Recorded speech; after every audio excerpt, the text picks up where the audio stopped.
Who here has ever found themselves with just too much time on their hands?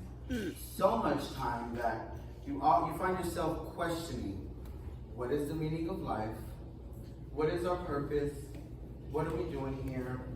I oftentimes ask myself these questions.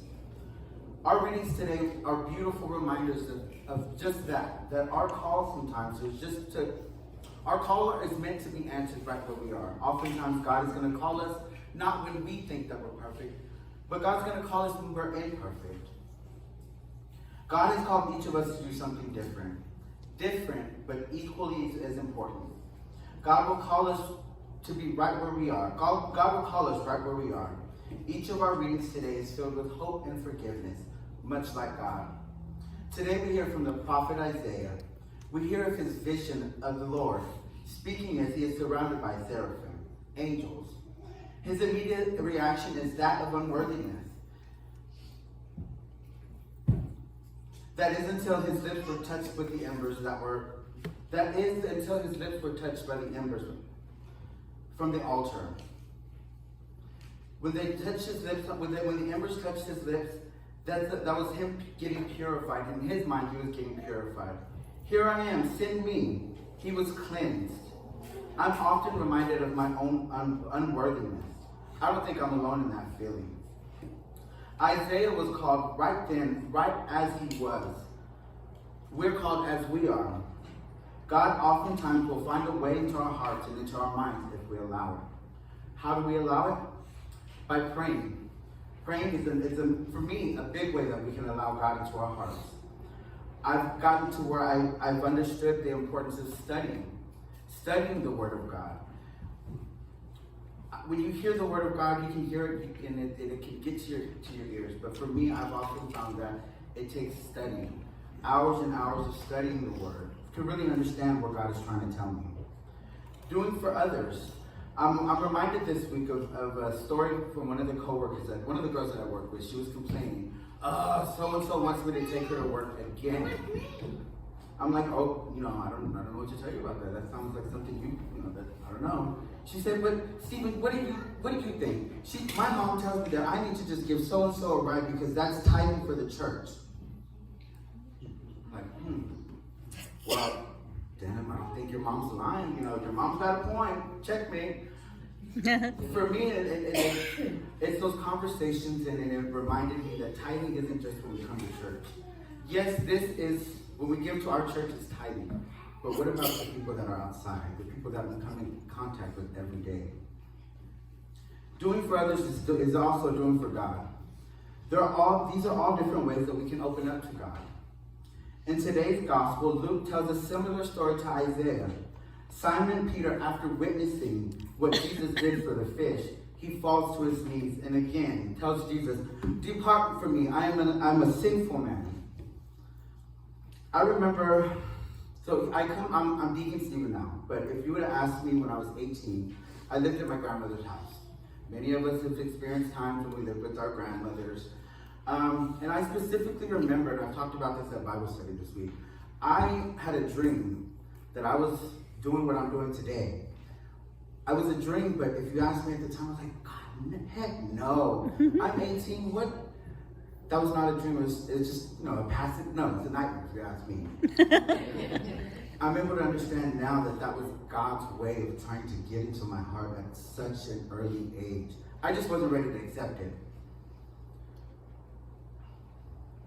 Today's second reading, St. Paul's letter to the Corinthians, reminds us that we're not defined by our past. It's because of God's grace that Paul is who he is. So I've said it in the past, I'm starting to get to where I really, really like reading St. Paul's readings because I find that they're super easy and relatable and easy to understand. And this week's second reading is quite short. We're only given a short portion of it. But if you go home this week and you read up to verse 15 of today's second reading, he says it's because God's grace that I am who I am. Paul was one of the first persecutors of the church. And here we are all these years later talking about the good things that Paul is doing for the church and the good things that he said about the church. The Corinthians at this time, he wrote this letter. He helped start this church. He persecuted the church first. Then he came to the city of Corinth and helped them start this church. The people of Corinth were dealing with things that we deal with today. They're dealing with division amongst its members. They're dealing with theft. They're dealing with immorality. Well, this happened thousands of years ago. Are we not still dealing with these things today? Amongst our own, not even just amongst our faith community, but what about our families outside? What about our neighbors, our co-workers? What kind of strife is going on around us? This week, the readings were tied together for me when I read a story. It's called The Little Prince. It's an adult novel, but it's written in the point of view of like a child. And I found it interesting. It's filled with good little tidbits, but the one that I was able to take away for this week for me, it's a story about a little prince. And this little prince lived on a planet named Asteroid 325. On that planet also lived, so the story talks about a rose, but I went this morning and roses are like really expensive. So, for the sake of a rose, okay. So on that planet also lived a single sunflower, which the prince loved. The prince loved it so much, he cared for it, watered it, and put all his effort into making sure this one rose was good.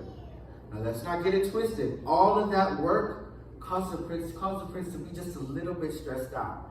Imagine how hard it would be to care for one single individual sunflower, to keep it alive. Imagine trying to keep this alive year-round in Texas.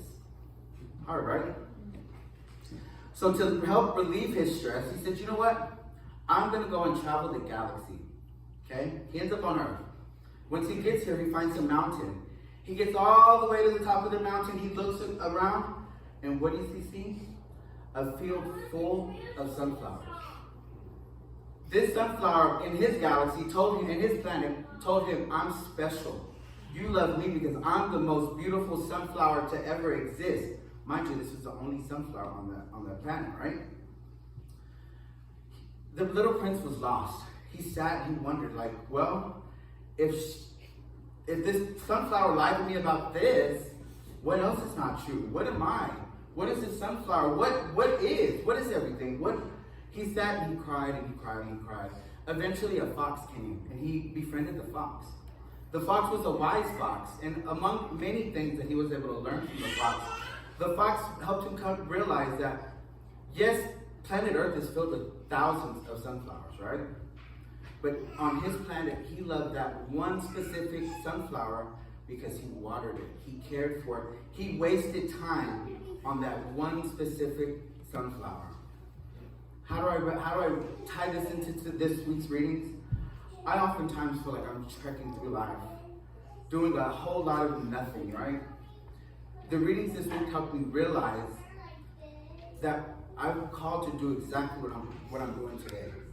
How many of us wear different titles, different hats? I know just for me, if you think about yourself, I'm going to say for myself, I'm Deacon Stephen, Parish Ministry. I'm Stephen at Dairy Queen. I'm the general manager of Dairy Queen. I'm a husband. I'm a Theo. I'm a brother. I'm a lot of different things. And God has called me to be these different things to different people. So for instance, the people that I work with, I'm now seeing that I've been called to minister to some of them. Some of them are scared to go to church right now. And so this week on Monday, what I did was I had all of them meet me at 9:30.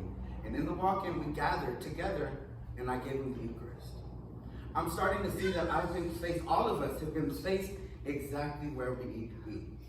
We often think that God's going to come and talk, Stephen, come and help. It's not going to happen like that. I wish I could say it's going to happen like that. It's not going to happen like that.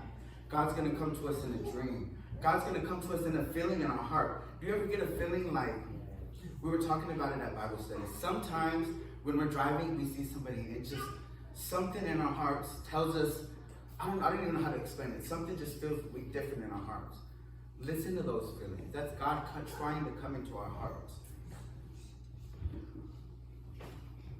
This week, I pray that all of us are able to open our minds and our hearts and really understand that God isn't just present in church. God isn't just present in the clergy.